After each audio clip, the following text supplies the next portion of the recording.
Almost 24 years ago was the last time I was on this stage, in this room. I was taping my first 1 hour special. It's called Killing Them Softly.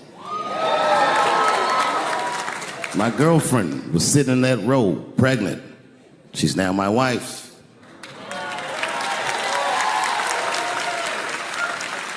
The baby that she was carrying, my first child, I smoke weed with that nigga now.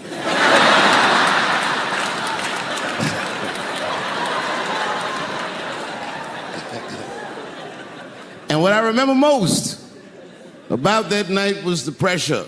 Before the show, I had to run out there on the avenue and hand out tickets to anybody who would take them because I couldn't even fill the fucking room. And boy, what a difference 24 short years makes.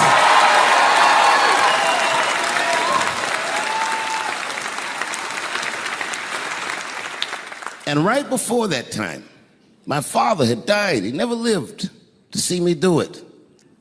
And when he died, I was inconsolable. I thought I'd never smile or laugh again. And the only thing that got me out of that space was a comedian friend of mine, the late, great Norm Macdonald. That's right. Shout out to Norm. And what Norm did, which I'll never forget, is he knew that I was the biggest Jim Carrey fan in the world. Now, I'm not going to go all into it, but Jim Carrey is talented in a way that you can't practice or rehearse. What a God-given talent. I was fascinated with him. And Norm knew that. And he called me up and he goes, Dave, he says, I'm doing a movie with Jim Carrey. Do you want to meet him? And I said, fuck, yes, I do. And it was the first time I could remember since my father died being excited. And the movie was called Man on the Moon. I didn't know any of this. And in this movie, Jim Carrey was playing another comedian I admired, the late, great Andy Kaufman. Yes, and Jim Carrey was so immersed in that role that from the moment he woke up to the time he went to bed at night, he would live his life as Andy Kaufman. I didn't know that. When they said cut, this nigga was still Andy Kaufman. So much so that everybody on the crew called him Andy. I didn't know any of that. I just went there to meet him, and when he walked into the room where we were supposed to meet, I screamed, Jim Carrey! And everyone said, no! Call him Andy. And I didn't understand. And then he came over and he was acting weird. I didn't know he was acting like Andy Kaufman. Just like, hey, how you doing? And I was like, hello. Andy? Now, in hindsight, how fucking lucky am I that I got to see one of the greatest artists of my time immersed in one of his most challenging processes ever. Very lucky to have seen that. But as it was happening, I was very disappointed. Because I wanted to meet Jim Carrey, and I had to pretend this nigga was Andy Kaufman all afternoon. And he was clearly Jim Carrey. I could look at him and I could see he was Jim Carrey. Anyway, I say all that to say, that's how trans people make me feel.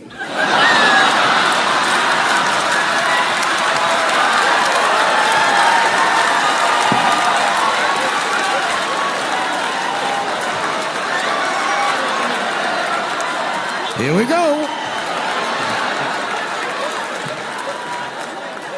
Now, if you guys came here to this show tonight thinking that I'm gonna make fun of those people again, you've come to the wrong show. I'm not fucking with those people anymore. It wasn't worth the trouble. I ain't saying shit about trans people. Maybe 3 or 4 times a night, but that is it. Tired of talking about them. And you wanna know why I'm tired of talking about them? Because these people acted like I needed them to be funny. Well, that's ridiculous. I don't need you. I got a whole new angle. You guys will never see this shit coming. Transgenders are gangsters. I used to do business with a transgender in Hollywood. Man, everybody would be scared of her in the boardroom. She'd walk in there, newly minted woman, high heels, purse. Wouldn't say anything to us, just walk around the conference table looking mean as shit.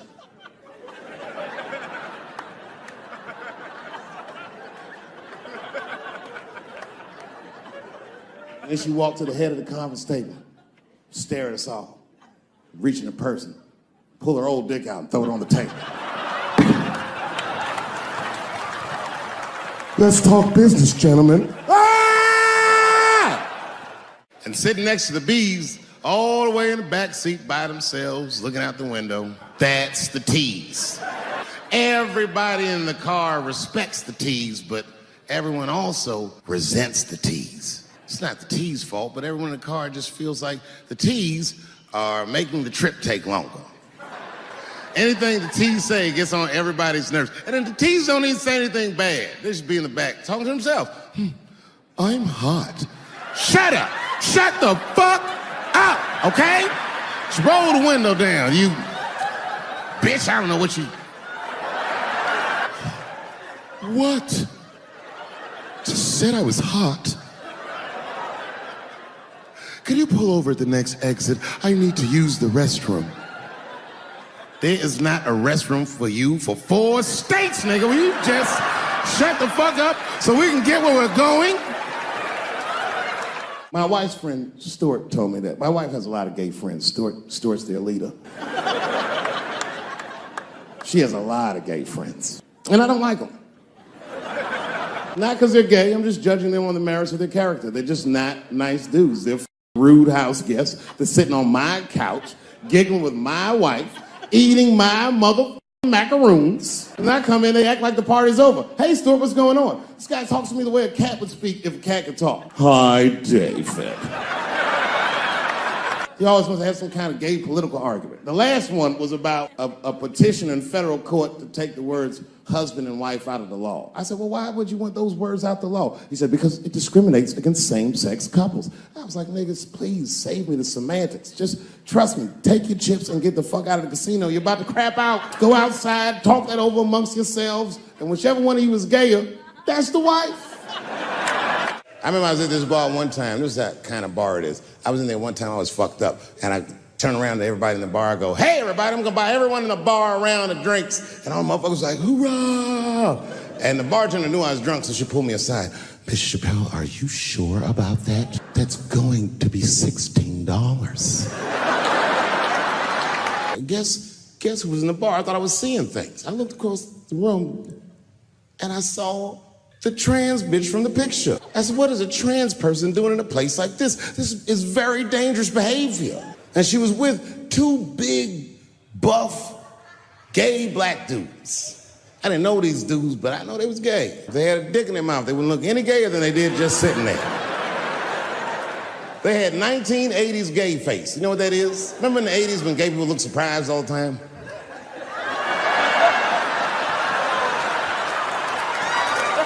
Stuart educates me about this movement, you know what I mean? I didn't even know shit about it. He told me it's called LBGTQ.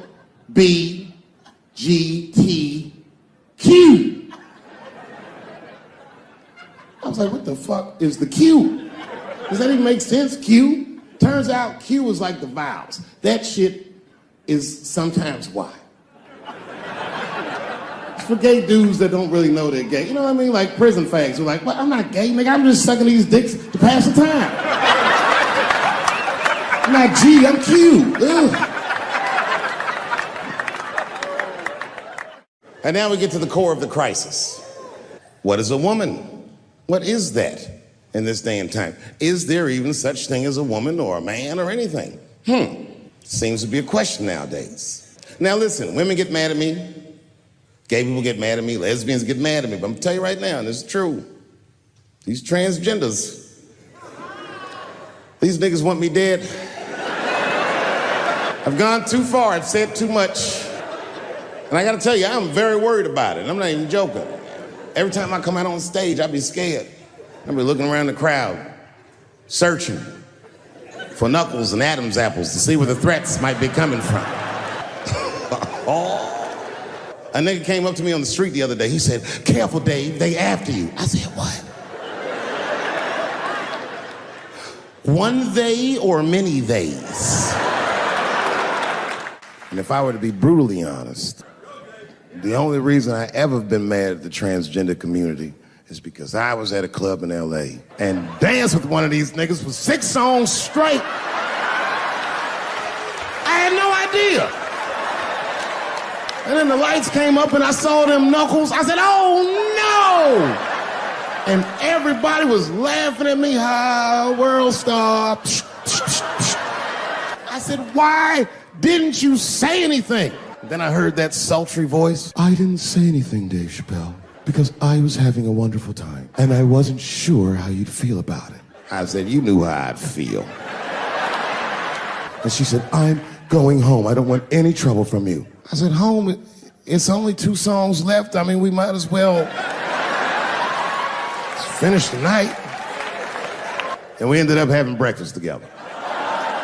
Everybody's mad about something. Recently, I got attacked online by some gay bloggers, and it hurt my feelings.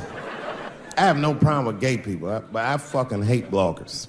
I'm not saying it because this person was gay. They was just acting like a bitch online. They was like mischaracterizing my jokes, trying to make a point off of me, when it was really, it's like, yo, I'm your ally, motherfucker. I'm not trying to stop gay people. I got better shit to do.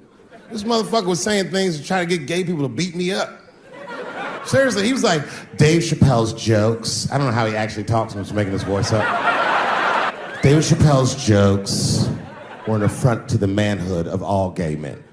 What the fuck does that mean? I didn't say anything that would allude to gay men not being men. I know you men.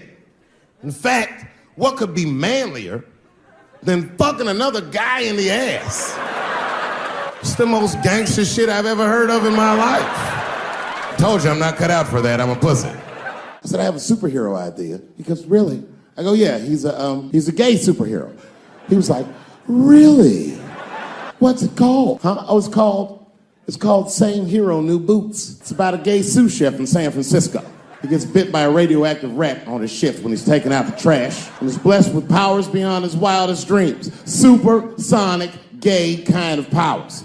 And he starts saving everybody in San Francisco. But at first, he only saves gay people.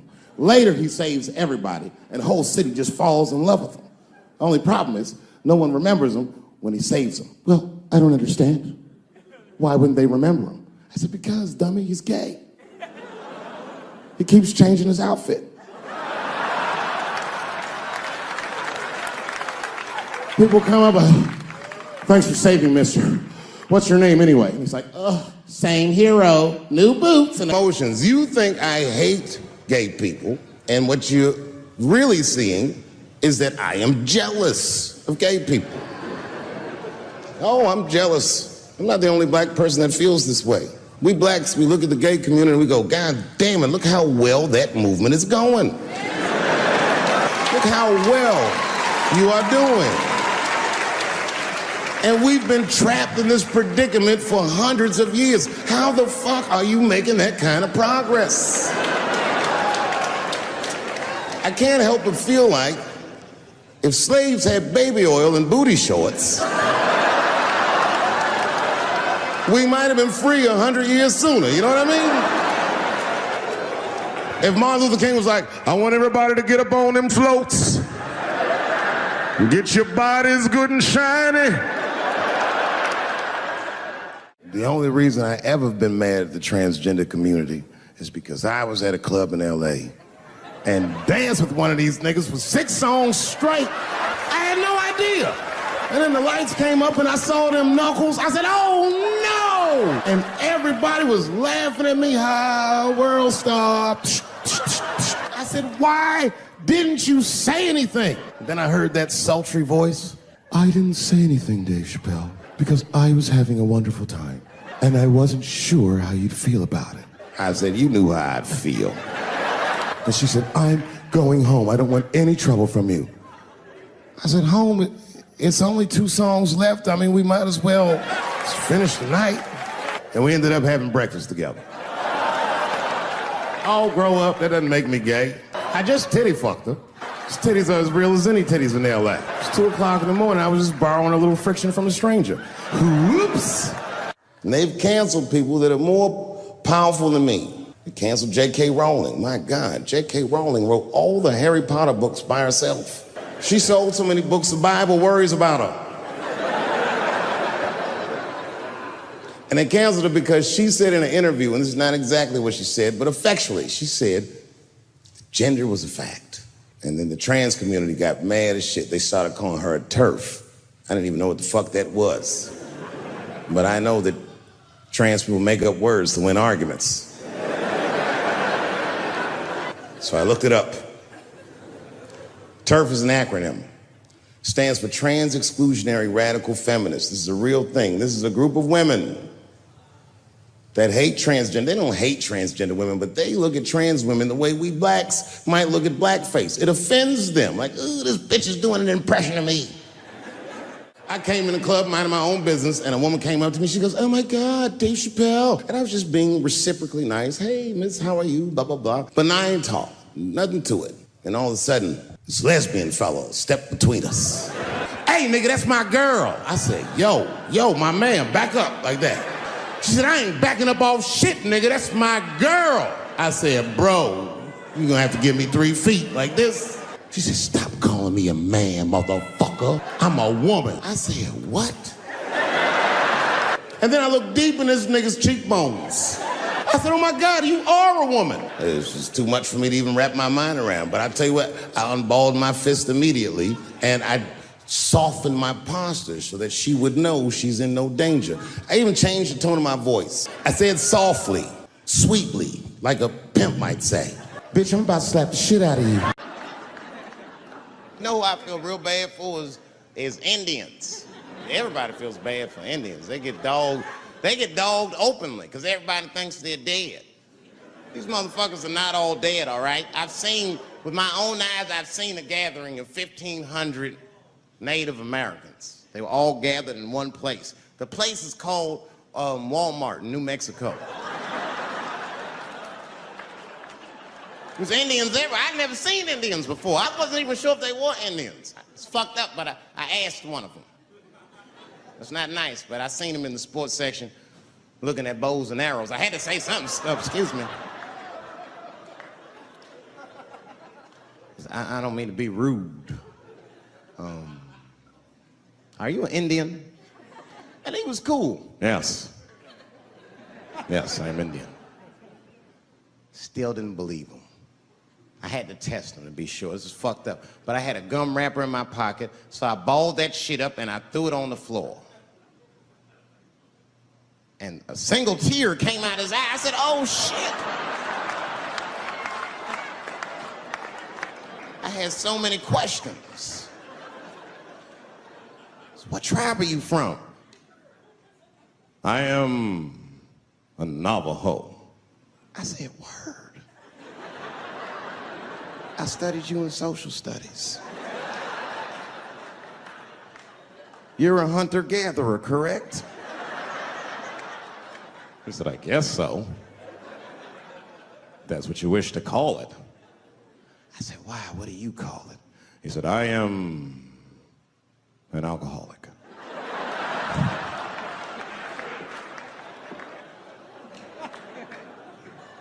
I said, well, what's your name, dog? He said, please. Dog is my cousin. That was a good guess. My name is Running Coyote. What is your name, friend? And that shit caught me off guard. I mean, I didn't want to say my name was Dave to a motherfucker named Running Coyote. This don't feel good enough. He just put me on the spot. I said, huh? My name, what? Oh, my name's Blackfeet. Then I changed the subject. Forget about me. What's going on with you? I want to meet your chief. Why don't me, you, and your chief and your friends get together tonight? We could have a real live peace pipe smoking ritual. We need to celebrate, nigga. I thought you were dead. And he set it up. It was beautiful. It was just like I dreamed. We was all sitting around. Them Indians was beating the drum. Some other Indians came out the back with a long blanket that was folded in half and put in front of us. Opened that shit up, and on the blanket was a long wooden pipe with feathers. And bags of weed were all over the blanket. Chief walked over.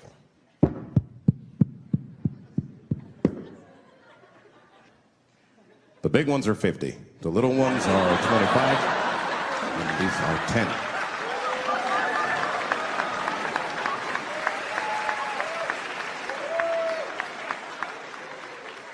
Man, those Indians got high as shit. I was begging. I told the chief, he was talking, I cut him off. Time out, chief. Sorry to interrupt. Fucking smashed, man. The weed's too strong. I'm itching. This is PCP. The spirits have got me. Chief, the spirits have got me. And the chief threw some water in my face. Calm down, blackface. Splash! I said, hey, it's black feet, motherfucker. Take it easy.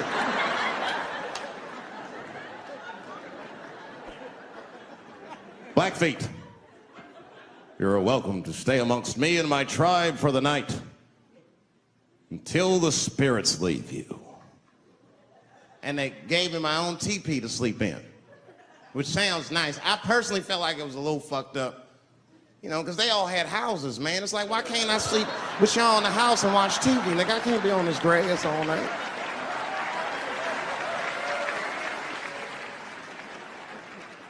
Yeah, Indians is rude, man. Everybody's rude. Indians, they eat nasty food. All they ate was corn and shit. Doritos, I think they call it.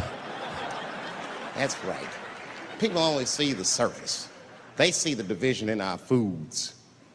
Just because I eat chicken and watermelon. They think that that's something wrong with me. Let me tell you something. If you don't like chicken or watermelon, something is wrong with you, motherfucker. There's something wrong with you. Where are all these people that don't like chicken and watermelon? I'm sick of hearing about how bad it is. It's great.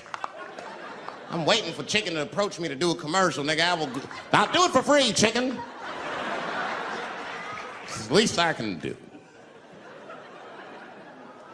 They make fun of Latin people for eating, what y'all eat?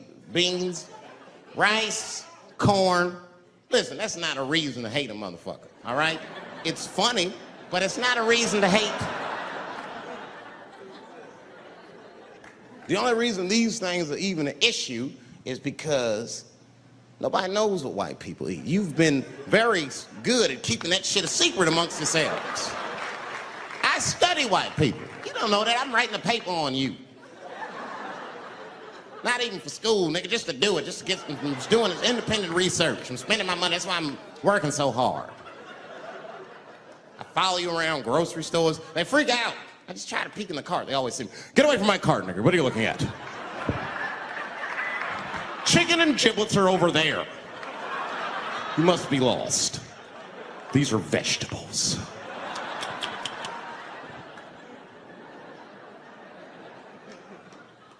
I know what you drink. See how quiet it got?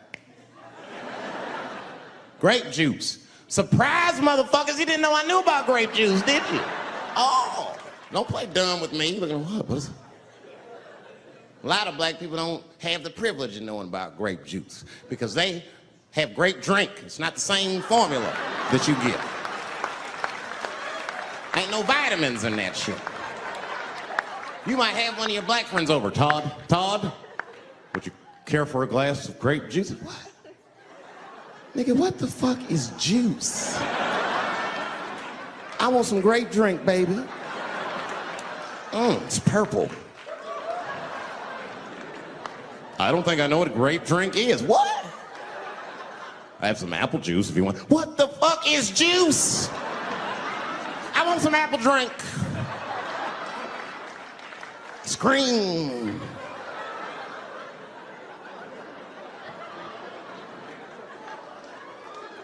Remember that commercial for Sunny Delight when all the kids run in from outside playing and they all run to the fridge? All right, I got some purple stuff, some Sunny D. As soon as you say Sunny D, all the kids go, yeah! Watch the black kid in the back. If you ever see that commercial again, look at that black kid. He'd be like, I want that purple stuff. That's drink, nigga, that is drink. They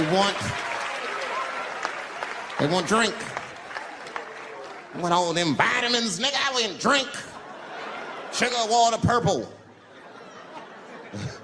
That's the ingredient, sugar, water, and of course, purple.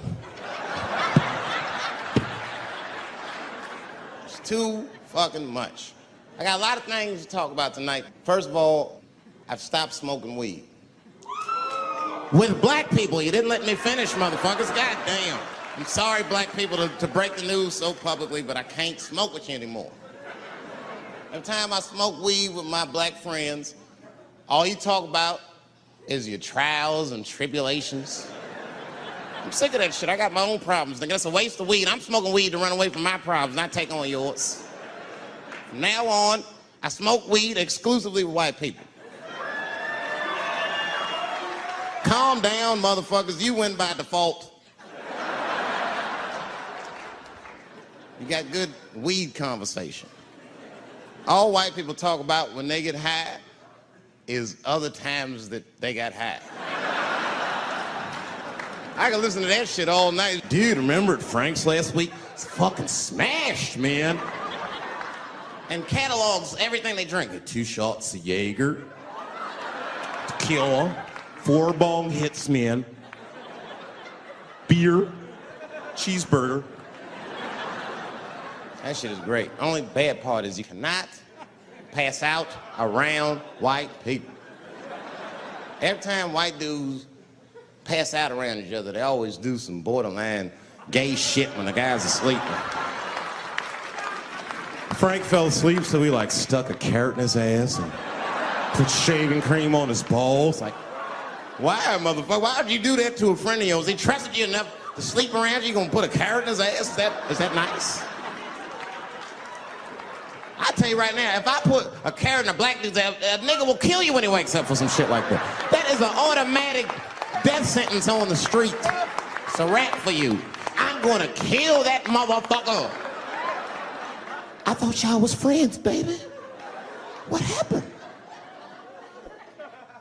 I fell asleep at his house, right? We was drinking, and I fell asleep at his house, and while I was sleeping, right? I'm just gonna kill that motherfucker, all right? That's all you need to know. And fuck carrots. Oh. I'm goddamn sick of it. This is the worst time ever to be a celebrity. You're gonna be finished. Everyone's doomed. Michael Jackson has been dead for 10 years, and this nigga has 2 new cases.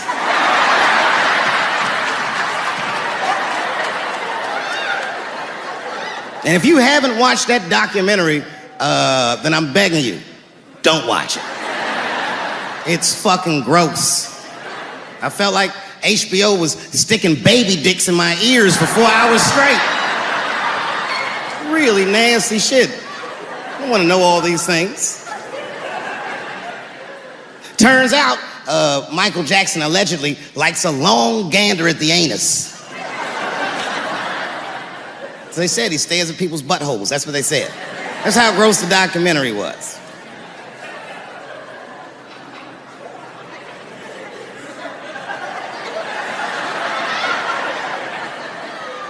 I'm gonna say something that I'm not allowed to say.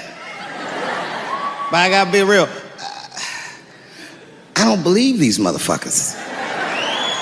I do not believe it. But let me qualify the statement. I am what's known on the streets as a victim blamer.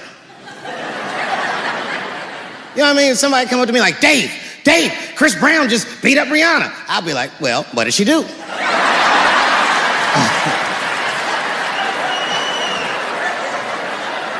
Dave, Michael Jackson was molesting children. Well, what were those kids wearing at the time?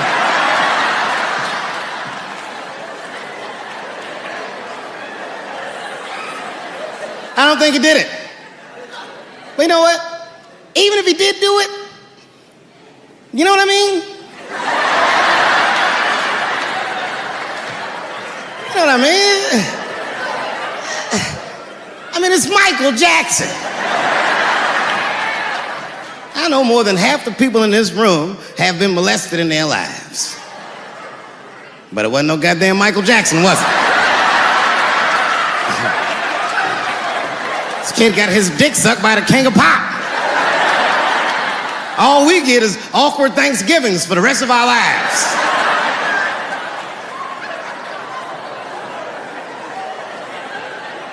You know how good it must have felt to go to school the next day after that shit? Hey, Billy, how was the weekend? How was my weekend? Michael Jackson sucked my dick. And that was my first sexual experience. If I'm starting here, then sky's the limit.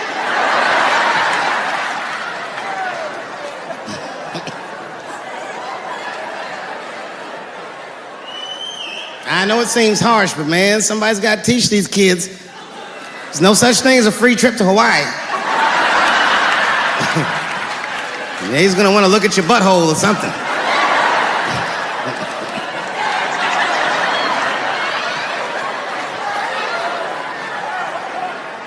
You know why I don't believe it? You know why I don't believe it? Because if Michael Jackson's out here doing all this molesting, then why not Macaulay Culkin? Macaulay Culkin said in an interview that Michael Jackson never did anything inappropriate with him or even around him. Think about that shit. You know, I'm not a pedophile. But if I was, Macaulay Culkin's the first kid I'm fucking, I'll tell you that right now.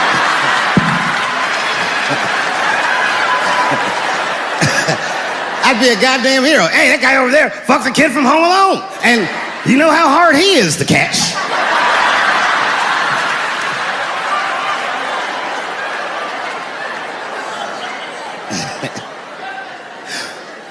My mind's telling me no.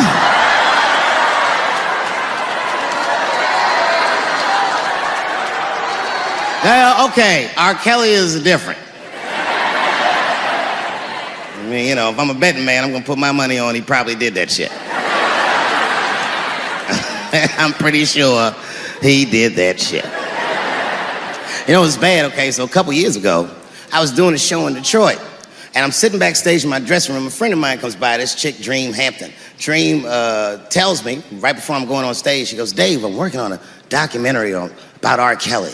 Would you like to be in it? And I was like, nah, bitch, I'm cool.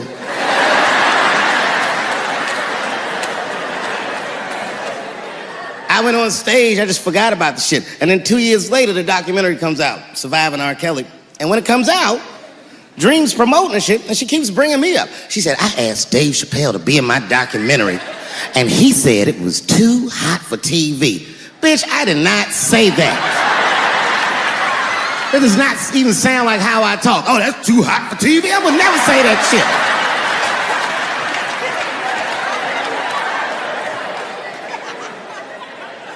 But I'm gonna tell you guys why I wasn't in the documentary. There's a very simple reason, and I cannot stress this point enough. The only reason that I didn't do it was because, and it's very important,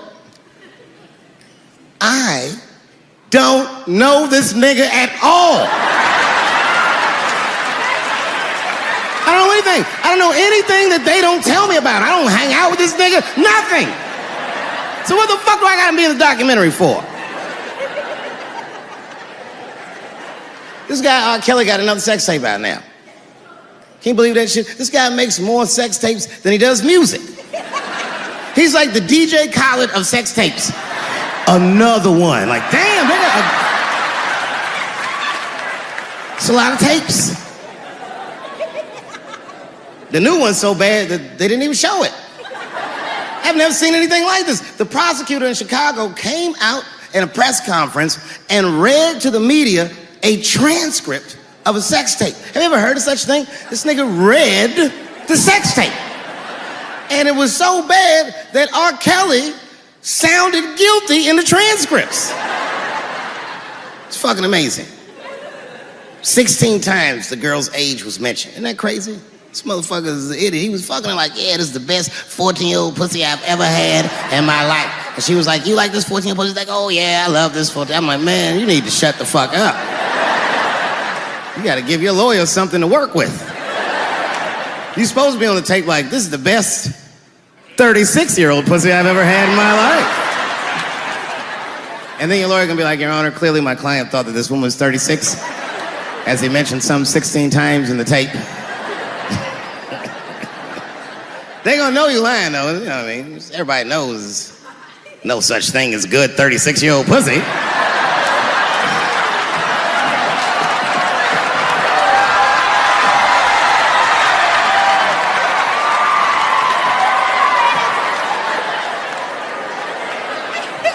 Doesn't matter what I say.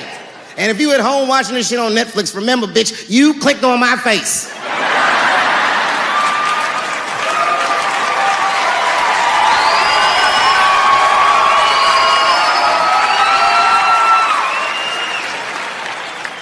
Thank you very much for being here. But before I start tonight, I just wanted to read a brief statement that I prepared. I denounce anti-Semitism in all its forms. And I stand with my friends in the Jewish community.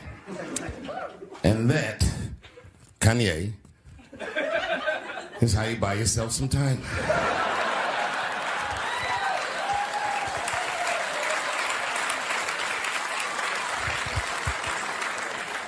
I gotta tell you guys, I've probably been doing this 35 years now. And early in my career, I learned that there are two words in the English language that you should never say together in sequence. And those words are the and Jews. I've never heard someone do good after they said that.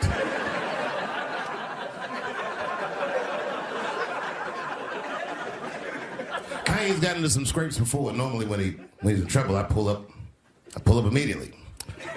But this time I was like, you know what? Let me see what's gonna happen first. Just want to see where this is all going.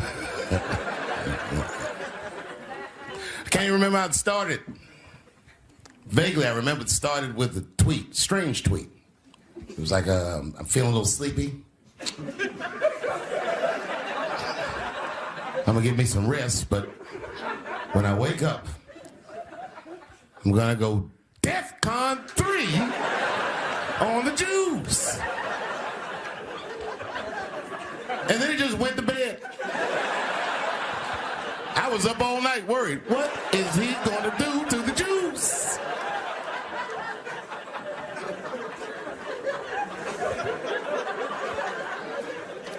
I grew up around Jewish people. I have a lot of Jewish friends. So I'm not freaked out by your culture. I know a little bit about it just from hanging around. I'd be like, yo, let's go out at school tomorrow. They'd be like, we can't go out. It's Shana Na tomorrow. I'd be like, where? What is Shana Na?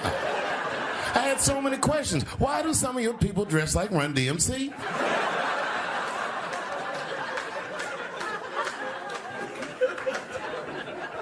When Kanye woke up from that nap, he went right to work. A year ago, I'd seen him on a podcast called Drink Champs, a great show, and it was an amazing appearance. Noriega and them were there, the rappers that I love, and they all had their gold chains and stuff on. And Kanye said, only millionaires wear chains. They said, what? He said, I'm a billionaire. Billionaires don't wear their money on their body. I tucked my chain and I said, oh, snap. That's right. It was a good appearance. It was fun and funny. But when he woke up, he went on Drink Champs again. This time, he was on one. He was mad about something. He said, I can say anti-Semitic things, and Adidas can't trap me. Now what? Adidas dropped that nigga immediately.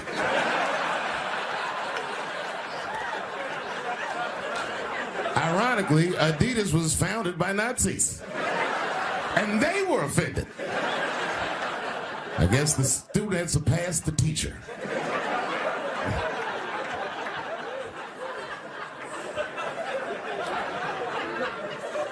It's a big deal. He had broken the show business rules. This is a rule. You know, the rules of perception. If they're black, then it's a gang. If they're Italian, it's a mob. But if they're Jewish, it's a coincidence, and you should never speak about it.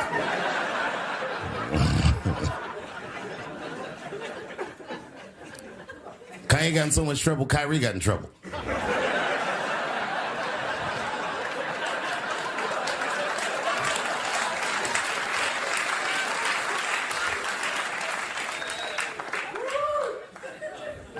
Kyrie Irving posted a link to a movie that he had seen on Amazon. No caption on the post or nothing like that.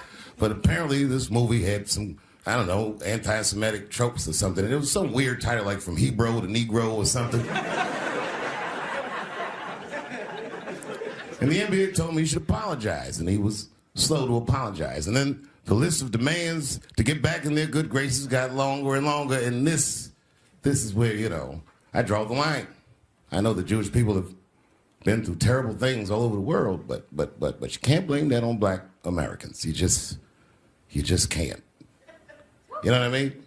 Thanks to the one person that said me. A fair punishment would be he should just post a link to Schindler's List and y'all write your own captions.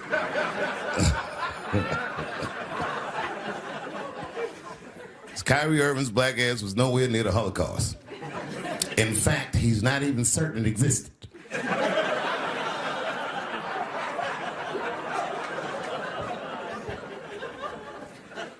I saw one news pundit screaming about Kanye. She said, mental health is no excuse for that type of language. Yes, it is, bitch. You can kill somebody if you're mentally ill. Listen, okay, I don't think Kanye is crazy at all. I think he's possibly not well.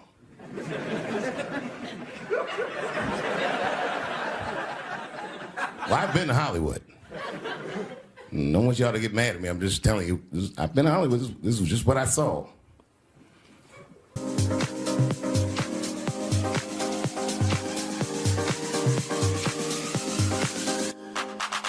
Whatever you do, don't fall for me. Don't put your trust in me. Don't even lie for me. I want you, honey. I don't get you. It's a lot of juice. Like a lot. But that didn't mean anything. You know what I mean? There's a lot of black people in Ferguson, Missouri. Doesn't mean we run the place.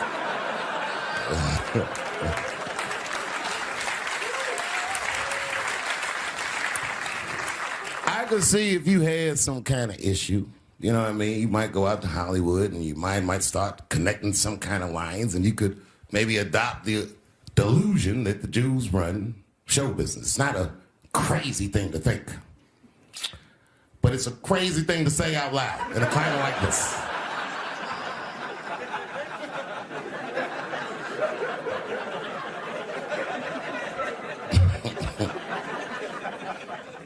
Now the midterms are over in this crazy climate, and I got to tell you, I feel like this midterm, like all of humanity depends on it.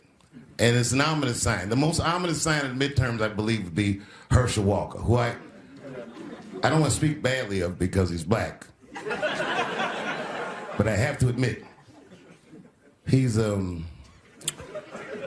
observably stupid.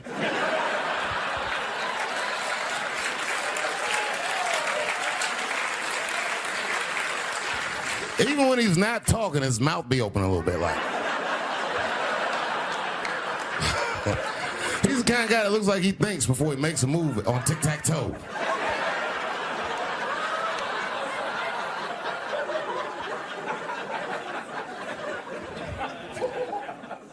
And I'm watching the news now, they're declaring the end of the Trump era. Now, okay, I can see how in New York you might believe this is the end of his era. I'm just being honest with you. I live in Ohio amongst the poor whites. A lot of you don't understand why Trump was so popular, but I get it, because I hear it every day. He's very loved. And the reason he's loved is because people in Ohio have never seen somebody like him. He's what I call an honest liar. Well, I'm not joking right now. He's an honest liar. That first debate, I'd never seen anything like it. I've never seen a white male billionaire screaming at the top of his lungs, "This whole system is rigged," he said. And across the stage was a white woman, Hillary Clinton and Barack Obama, sitting over there looking at him like, "No, it's not." I said, "Now, wait a minute, bro. It's what he said." And the moderator said, "Well, Mr. Trump, if in fact the system is rigged, as you suggest, what would be your evidence?" You remember what he said, bro? He said, "I know the system is rigged because I use it." I said, God damn. And then he pulled out an Illuminati membership card and chopped a line of cocaine up and did it right at the podium.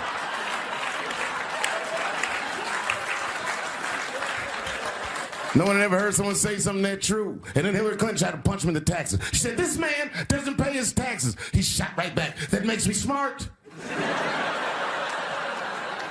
A couple years ago, I was in Ohio at a shopping mall. An old white lady, this is true, she was following me around the mall, which sounds paranoid, but I'm sure she was following me. Mean lady, too. You ever see a woman with lines on her face that just tell you, like, even if she smiled, it looked like it would hurt the muscles in her face? I knew she was following me because she was at places that had nothing to do with her. I'd be looking around like, what is this old bitch doing in GameStop and Foot Locker and all the places I like to go? Every time I see her, she'd just be looking at me on me.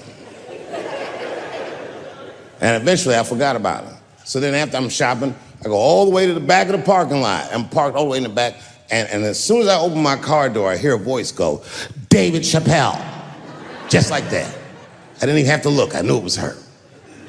And I looked back, and sure enough, there she was, that face. To be honest with you, she probably wasn't even that old. She's probably around my age. But she was a white woman. This bitch looked terrible. I kept my cool. I was nice. I said, hello, miss. And she didn't say anything back. All she said was, I watch your comedy. I said, uh-oh. And then she says, it's true. She goes, it sounds to me like you hate women. I said, well, you know what, miss? It's art. And you're free to interpret this art however you'd like. But I can tell you, as the maker of this art, that I don't believe that I feel that way. And she said, well, I think. And I said, shut up, bitch. Shut the fuck up. Before I kill you and put you in the trunk. Ain't nobody around here.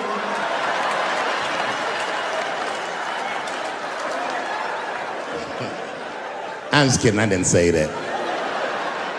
I felt that way, but that's not what I said.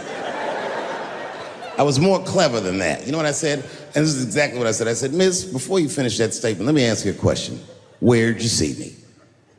Did you buy a ticket to a concert I did? I doubt that. Or maybe you watched one of my specials on Netflix. Or did I follow you to your car and do my act? She said, what? I said, keep it in the comment section, bitch. This is real life. Ta-ta.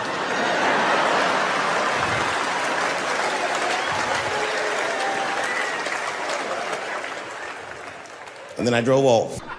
You can see it. You ever have this happen? This is how confusing it is. This is the practical application of what I'm talking about. Like a guy be out, this happened to a lot of guys, you be at a club, bar, right? You're kicking with your boys, and a girl walks by, and man, she looks good. She looks good. Not good in that classical way. I mean, you know, I'm talking good like she got half her ass hanging out her skirt. Her titties are all mashed together, popping out the top of her turtleneck and shit.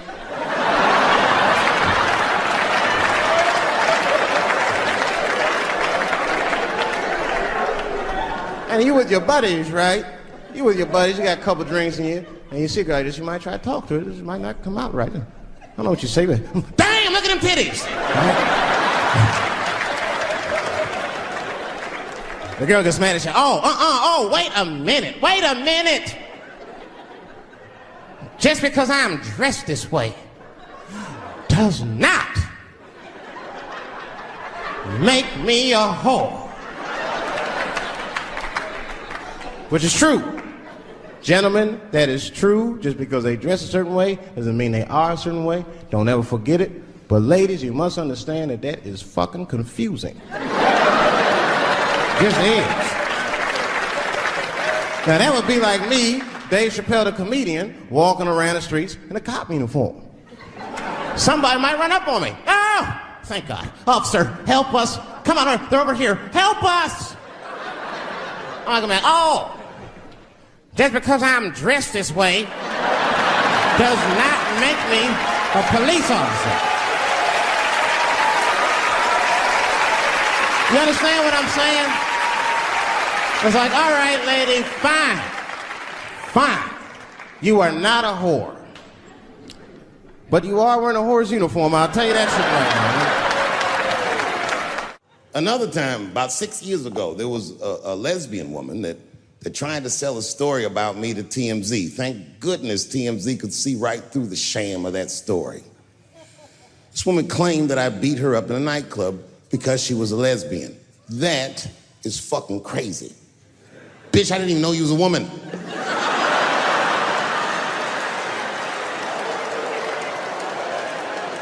Thank God TMZ didn't believe that. Because I did beat the shit out of her, I'm not gonna lie. It was her fault, I had no choice. I came in the club minding my own business, and a woman came up to me, she goes, oh my God, Dave Chappelle. And I was just being reciprocally nice. Hey, miss, how are you, blah, blah, blah. Benign talk, nothing to it. And all of a sudden, this lesbian fellow stepped between us. Hey, nigga, that's my girl. I said, yo, my man, back up like that. She said, I ain't backing up off shit, nigga, that's my girl. I said, bro, you're gonna have to give me 3 feet like this. She said, stop calling me a man, motherfucker. I'm a woman. I said, what?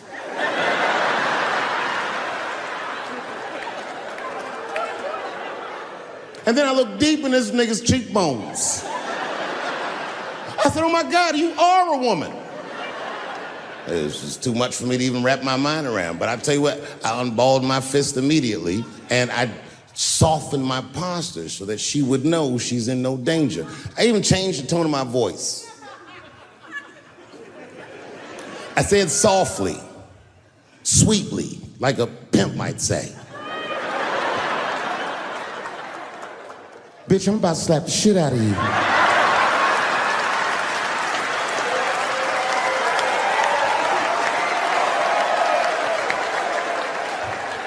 I should have done it. Oh, I wish I didn't say that. She dropped that foot back. Boop, she was in a perfect southpaw stance. Her shoulders were angled correctly. Her head movement was good. I said, oh no! This bitch boxes for real. She threw a wild hook at me and I saw it coming from yesterday, so I slipped it like this. I had no choice. I had to go to work. I let that jab go. You should have seen me go, nigga. I tenderized them titties like chicken cutlets.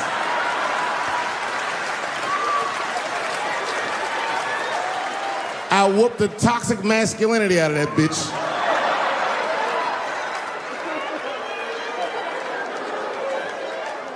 I'm sorry, ladies, I got a fucking Me Too headache. Y'all is killing me right now. It's really fucking tough to watch what's going on. You know, ladies, I said it in my last special, and I got in a lot of trouble for this. I told you were right. But the way you're going about it is not going to work. But I'm biased. I said it. Louis C.K. was a very good friend of mine before he died in that terrible masturbation accident. And it was his room. You read the story. He was masturbating in his own room. That's where you're supposed to masturbate. And then he said, hey, everybody, I'm gonna pull my dick out. Nobody ran for the door or nothing like that. They all just kind of hung out like, I wonder if this guy's serious. And he came on his own stomach. There it is. What is the threat? Have any women ever seen a guy that just came on his own stomach? This is the least threatening motherfucker the earth has ever seen. All you see is shame in their face and cum dripping down like pancake butter.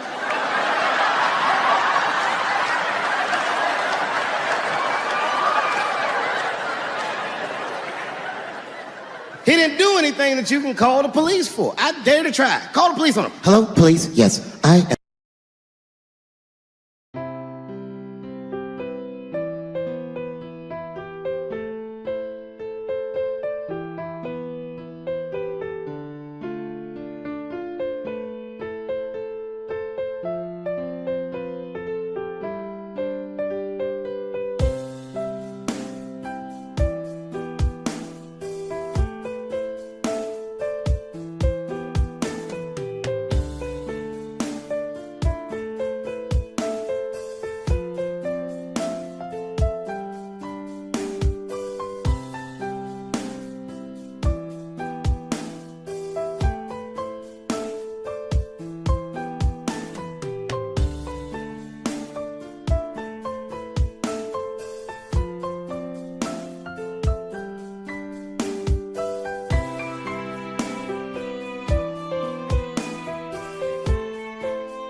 I need an alibi. I can't be no celebrity. This shit is just the worst. I'm seeing it. I see why stars are crazy, man. These motherfuckers. I went to Disney World with my kids, which is a big deal for me. I don't get to see my kids so much. I do Chappelle show 20 hours a day, sleep for like half an hour, raise my kids for 10, 20 minutes, and I go back to work. Now, this particular day, I got to hook up with the kids. We went to Disney World. Everybody at the park, fucking everybody. Hey, Rick James, bitch. Hey, I'm Rick James, bitch. It's like, hey, man, hey. You mind not calling me a bitch in front of my kids? Time out, motherfucker. We take a day off. Even Mickey Mouse did it. I said, this is the most unprofessional shit I have ever seen in my life. Rick James, bitch. Oh, I was fed up. I caught that motherfucker with an uppercut. Bop! Knocked his head clean off. Everybody was screaming. Oh my God, oh my God. Mickey Mouse is Mexican. But everybody's getting along. I see that shit. I see it all around. Blacks and whites don't fight so much. You know who don't have no beef with anybody is Asian people. I see how y'all be doing. Y'all just lay in the cut. Only people Asian people beef with is other Asian people. Like if you call a Korean guy Chinese, I've done this. They will flip out. Hey! What make you think I'm Chinese? I am Korean. I look Chinese. Yes, motherfucker, you do look Chinese. That's why I said it. It's an accident. Nigga, to the untrained eye, you all look Chinese to me. It's a mistake. I'm not trying to offend you. Some people say all black people look alike. We don't get bent out of shape. We normally just call those people police, okay? Just learn to live with it. I am not saying that to say that trans women aren't women. I am just saying that those pussies that they got, you know what I mean? I'm not saying it's not pussy, but that's like beyond pussy or impossible pussy. You know what I mean? It tastes like pussy, but that's not quite what it is it? It's not blood, that's beet juice.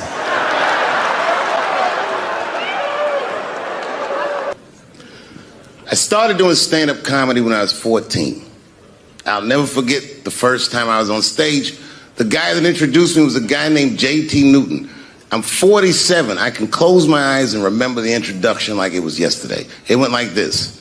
Ladies and gentlemen, this next young man coming to the stage is starting his comedy career tonight. Who knows? We may be witnessing the birth of a star. Please welcome David Chappelle.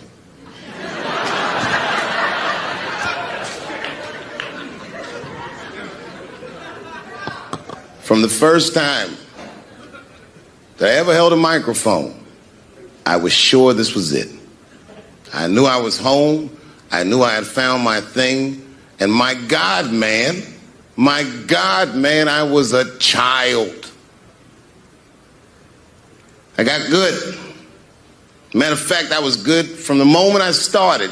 And I'm not saying this to be a braggart. I'm telling you the truth. These old niggas was in awe of me. How is this little boy so poised? They used to say. I was. I mean, you know, I got better, but it started out good. About a year into it, when I was 15 years old, I had written a joke during the AIDS epidemic about having a Goodyear condom. Something, I don't even remember the joke. Something about an industrial strength condom by Goodyear.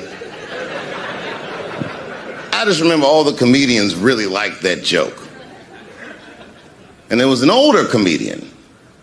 And he came to me one night after the show, after he saw the joke, and he said, listen, I got an audition at another comedy club, and I was wondering, do you mind if I do that joke? I just want to borrow it. Now, I'm a kid. I don't know any better. I'm like, borrow it? Well, I guess, sure, if it'll help your career. I let him do the joke. And then weeks later, I was waiting to go on in a comedy club, and he went on before me, and he did the joke. And after the show, I pulled him aside and I said, hey, man, I don't mind you borrowing my jokes, but you gotta give them back. He said, oh, I forgot to ask you. He goes, let me buy that joke from you for $50. And I said, man, I'd do it, but I'm just starting out. I need all the material I can get. The idea being that the more material I can accumulate, the faster I'll be able to make money for my work. I said, I can't do it. I want my joke back. I'll never forget this. Remember, I was a 15-year-old child. This guy was a grown-ass man. He stood up over me so I could see how big he was. And he said to me, really? I can just take it. And he did. I got scared because I was a child. But I never forgot that. I never forgot that. I was 15 years old. I'm 47 now. I think about this guy all the time. When I look at my own kids and I see how young and innocent they are, I can't believe someone did that to me. And I don't think about it every day because that was the worst thing that happened to me. I think about it every day because that was the first time that someone ever did that to me. But in my career, it has happened many, many times since, where someone would intimidate me or scare me and take something that I believe was mine. I'll tell you another story. Now I'm 18 years old. I'm living in New York City, and I just finished my first road tour, which was a very difficult tour. I'll spare you the details. Now I'm back in New York, but my rent is paid, thank God. And I have $60 to my name, and a woman that I had met in Pittsburgh, a bad Dominican bitch,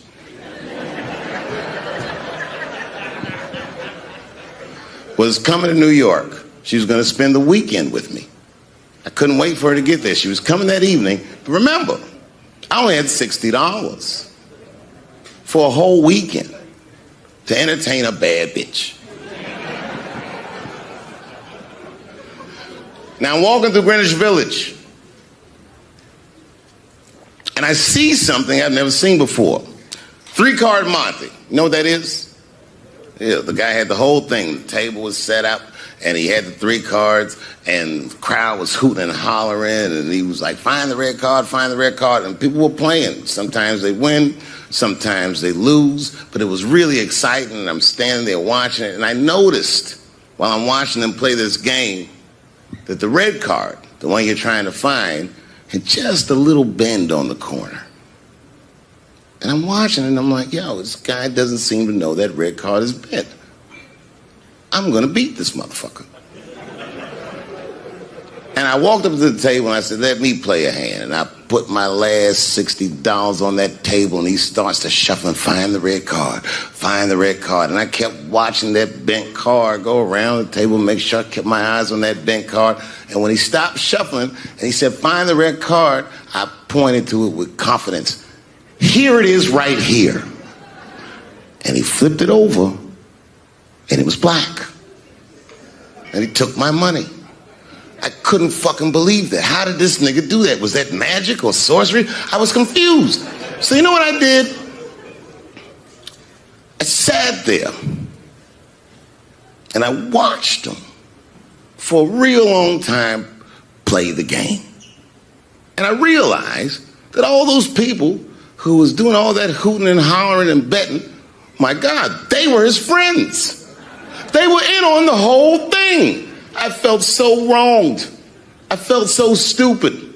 And then the next sucker came up to the table and was about to put his money down. And I said, fuck that, man. Don't put your money there. All these niggas is in on it.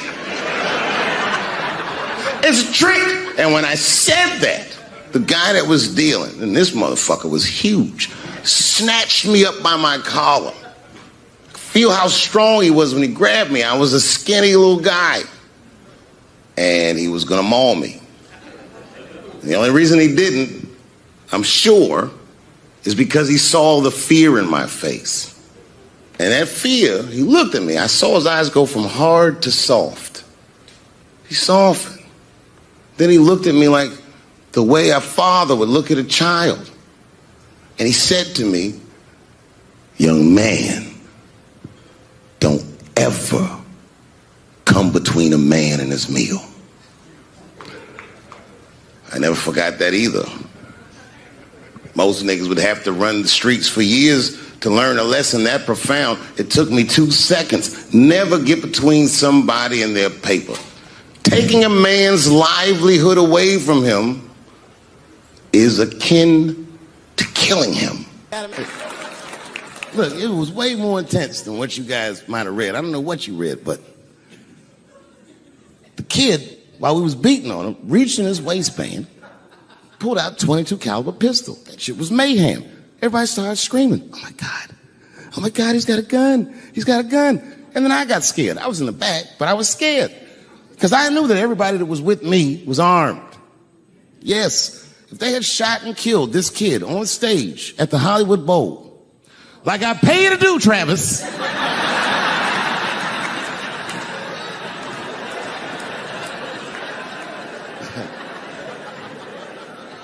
but Travis G'd up. Travis wrestled the gun out of the kid's hand, and then he took it like this and tried to chamber the round, and he couldn't.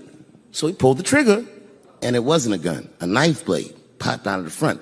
I guess this kid was gonna stab me. Some scary shit. So the next night, even though I didn't have a show, I said, I gotta get right back on stage. And I went and did a show. And someone in the audience screamed out, Dave, what happened with the attack? And I didn't know there was journalists in the room. All I said was that this nigga had a knife that identified as a gun. I got 6 more weeks of bad press for that joke. I didn't even do nothing to this nigga. That's not right. That was not right. And then the New York Post went to the jail and interviewed my attacker like he was some kind of hero. And I read that interview. It turns out the entire attack was my fault. Yes, I triggered him. I didn't mean to. I had done jokes about the homeless. It turns out this young man was homeless. And I mean, there's no way I could have known this. But I will say, for a homeless guy, this nigga had incredible seats.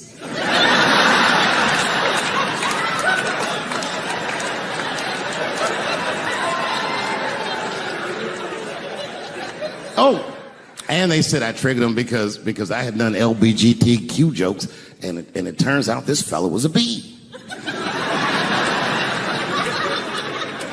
That was the headline of the article. It said, Dave Chappelle's alleged attacker is bisexual. I said, alleged attacker? This motherfucker definitely attacked me. I'll show you the tape. He's allegedly bisexual. I'm gonna need to see him suck somebody's dick before I believe the rest of this article.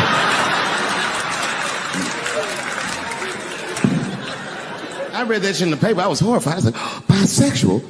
I could have been.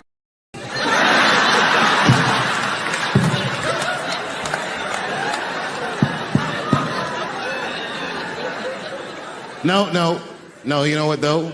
It's not funny because after all that madness ensued, I went to the hotel room. I was by myself and I opened the door and my wife was in there alone.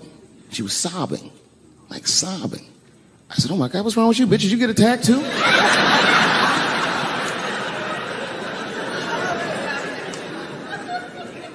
And she's crying, and she said, oh my God, David. She said, if you had died tonight, me and the kids would have nothing.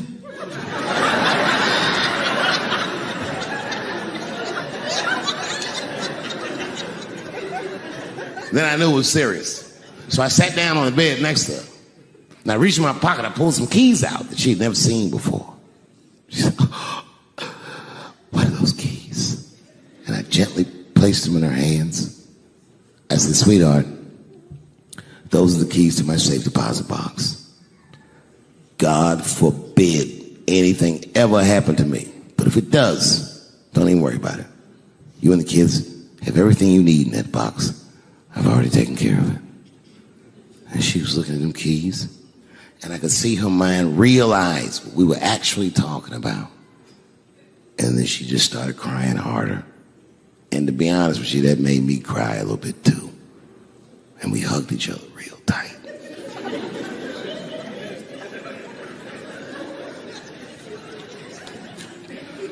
Do you know this bitch looked in the box while I'm alive and well?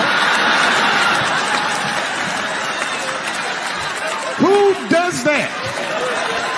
Oh my God. And then she was mad at me. She said, God damn it, David, I opened that box. I said, you did? She said, yes, I did. And there was nothing in there.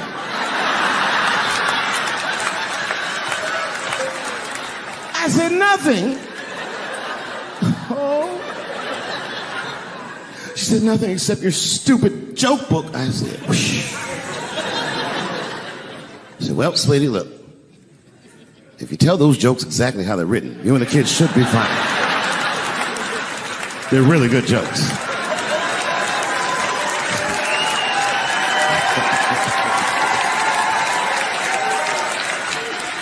She's like, good jokes? What is this shit? Come join me in my watery grave. No, you gotta roll your throat. Join me in my watery grave.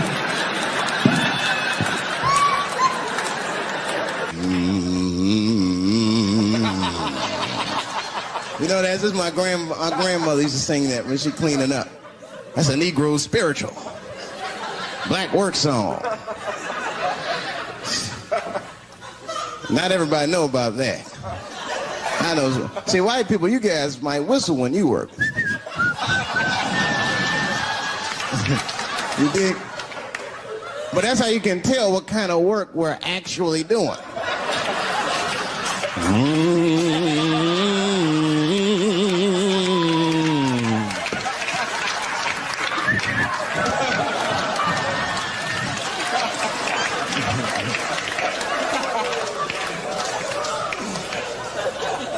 I study that kind of I do. Anything that has to do with race. I read a little here, see a little there. And I travel. That's always good.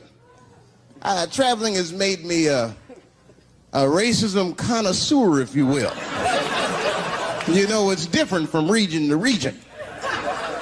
Anyone ever been down south? So you guys know what I'm talking about. And the racism down there is just it's perfect. It's due to a perfection. It's comfortable, it's out in the open. There are no secrets in Mississippi. Everybody knows the deal. White dude be walking down the street minding his business, and the brother walk up to him, hello, you white oppressor, you slave master rapist of Africa. Why, hello, my big lip spear chucking. I'm being attacked. And this motherfucker was ragged. He jumped at me. He was like, ah!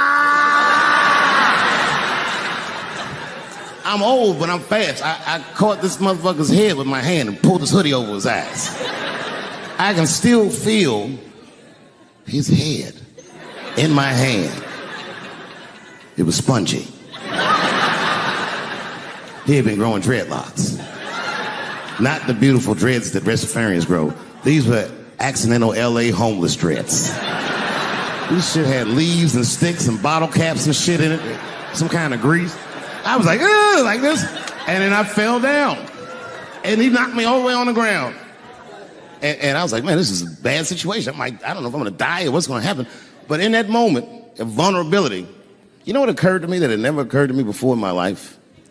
In that moment, it occurred to me that bodyguards should not wear dress shoes to work. Travis! This nigga Travis came out slipping and sliding on some kind of beautiful loafer and fell flat on his back. I said, oh my God. Now both of us are down. I gotta handle this shit myself. So I popped that back, boom. And then the kid that knocked me down, he popped out, boom. And we looked at each other and realized, same time, I was bigger than him. And that motherfucker took off running. And I started to chase him, and I said, fuck him. And I picked the microphone up. So I'm gonna finish this show now. That's right.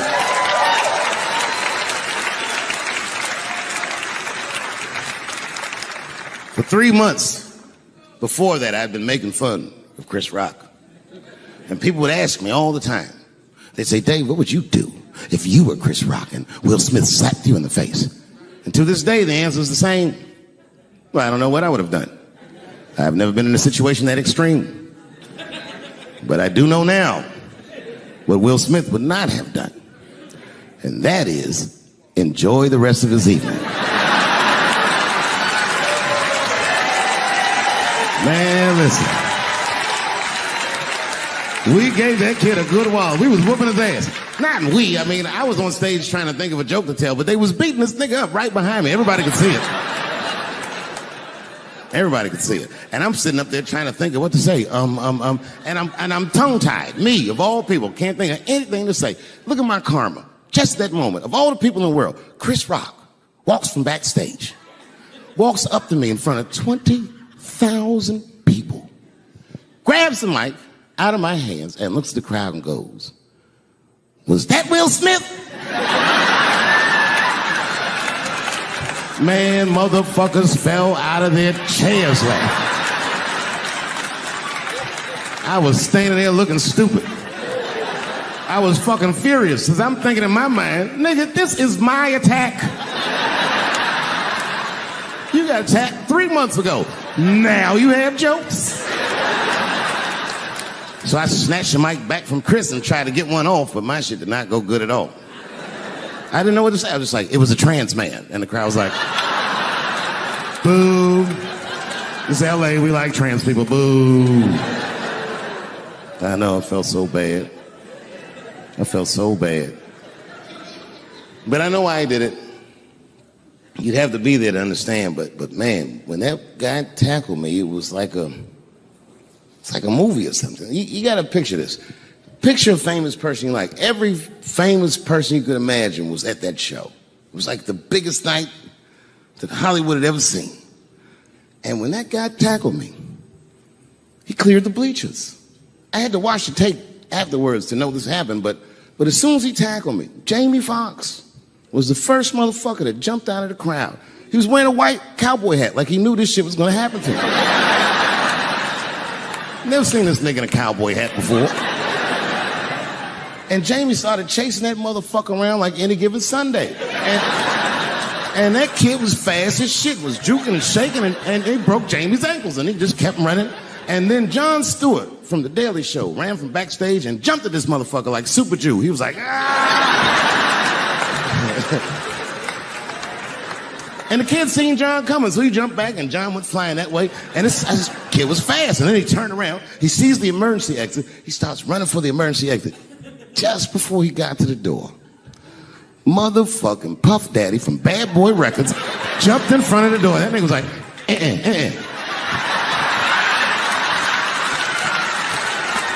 Boy, Puffy got that motherfucker. And then every celebrity just ran out because every celebrity saw themselves in me, and they just started beating the fuck out of that kid. And I know Chris was backstage looking like, nobody helped me.